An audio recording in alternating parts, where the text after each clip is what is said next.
All right, so this is the home page and this is the free version. So I can kind of show you a little bit of what you're going to get from the free version as well as the paid subscription.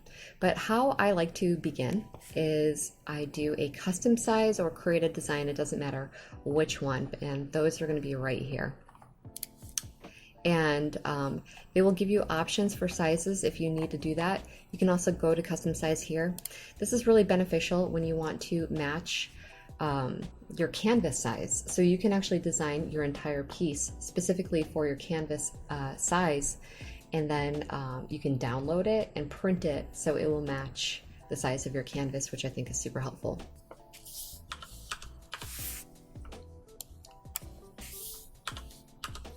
All right, and we're going to create a new design. And all right, so they're giving you instructions about how to use everything. You can use templates that are available for you for if you're just designing something for, I don't know, maybe you're making a holiday card or something like that. Over here, they have elements, uploads, text, and more. So they don't give you as many options on the sidebar in the free version as you would get with the paid version, and I will definitely show that to you. What we really need though at the moment is our elements and uploads. So if you go to upload media, this is where you can upload a reference photo that you either get from online or pexels, which we'll talk about later. But most likely you're probably just going to want to upload a photo that you took yourself, either on your cell phone or a document or any kind of camera that you have, and you would upload that right here.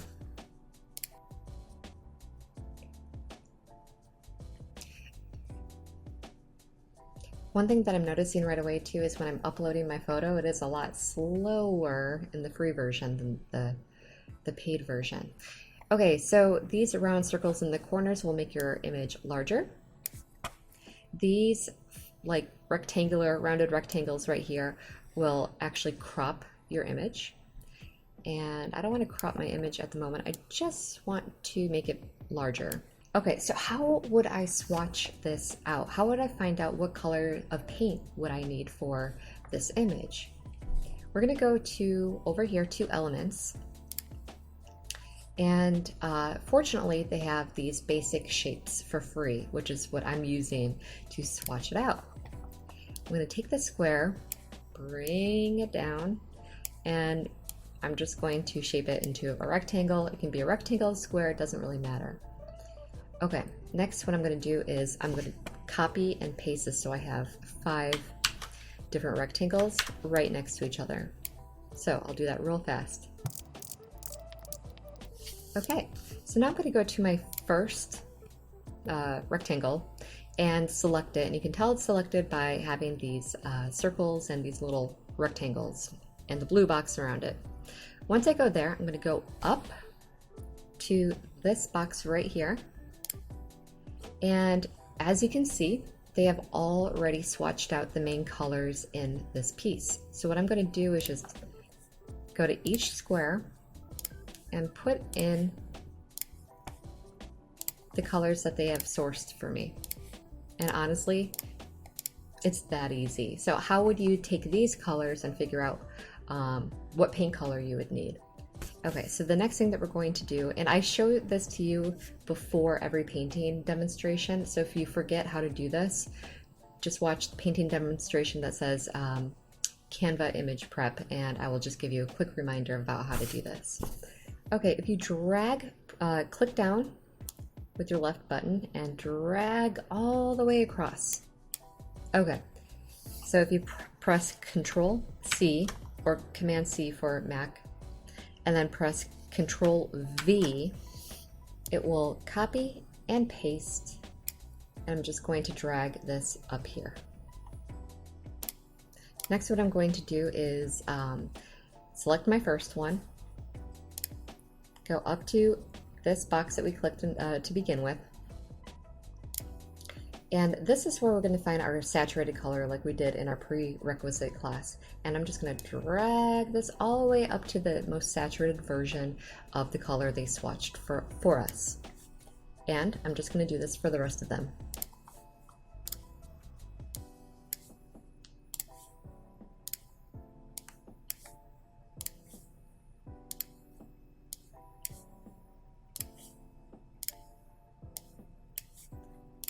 Okay, so now I have the versions of paint that I would need for that I can now use to like figure out what paint color I would need. So the first thing I would do is you would click the color that you really want to figure out what paint you would need. I'm going to go back up again.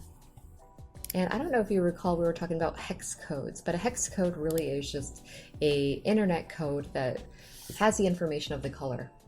But I don't really want the hex code because really what I want is an RGB code, and they're not providing that for me. So the easiest way that you can like a workaround is actually just to type this into Google and it'll give you the RGB code. So why don't we just do that? Okay, sure enough. So here's the RGB code, and that just means the computer monitor color, red, green, and blue. And from here, 255, 76, and 0, how would you take this and figure out what paint color you would need? Golden website is the next step.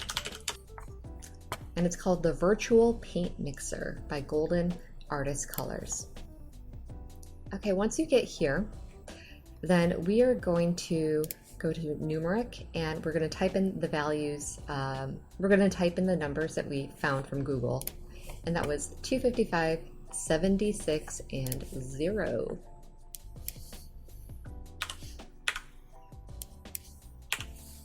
And we're going to find a match. All right, so now we've gotten to this point, and I'm going to go over this so many times. So I know I've said this before, but the colors that we're getting from the computer in the most saturated version that we swatched is always going to be much more vibrant than the colors that you would have in a paint mixture. So I kind of feel like that the best way to go forward is you can kind of finesse your paint mixtures a little bit. Like, you don't need to buy all of these paints. They have a button right here called Reduce Colors. And when you do that, it's going to find a version of the paint that we sourced or that we swatched and bring it down to just to like 2 tubes and then to 1 tube. So again, I don't want 2 tubes of paint that I have to buy. I really just want to keep it simple. So I'm going to reduce this again. Okay, so here is the color that I would then purchase, which means that I really cut down my cost a lot, because if you remember in our local color video, this color will give us an insanely large range of color by just adding some white and some black to change the value. And then if you really wanted to change its hue completely, you can add, you know, your primary colors, red, yellow, or blue. But I know that this is going to make a really great flesh tone color. And so let's go back to our Canva. And I did all of this in the free version. How would I move about this? Like, how would I go forward from here? I would swatch out the rest of the colors. And I can tell you I've already done this painting, and I used the Pyrrole Orange or Pyrrole Orange. I'm not sure how it's pronounced, to be honest. I get it confused. Either way, I used that orange for her entire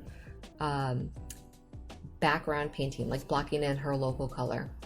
I was able to do everything, her lights and dark values, with the Pyrrole Orange, and get something very similar by just kind of adding some white, some black, and some gray to create these colors below. If you wanted to add more of this like pink, reddish, almost like a quinacridone pigment, you would do that in color glazes at the very, very end. What would you do from here when you were finished? What I would do is duplicate the page, get rid of these swatches because I'm not going to need it, and then you're going to desaturate it. So let's see if we can do any image editing with the free version. Okay, so they're giving us a few things. They give us a few filters for free. They have all these photogenic filters, which are pretty cool. Background remover is super helpful. I'll show you that in the paid version, but they're not giving that to us. So what we really need to do though is desaturate this photo. So bringing that all the way down to the left means that we're making it a black and white photo. because I'm always working from a black and white photo reference to begin with, because I'm only focusing on the values, which are your highlights, your midtones, and your shadows. When you download it, you would download it as a PDF print, and fortunately they do have this as a free option.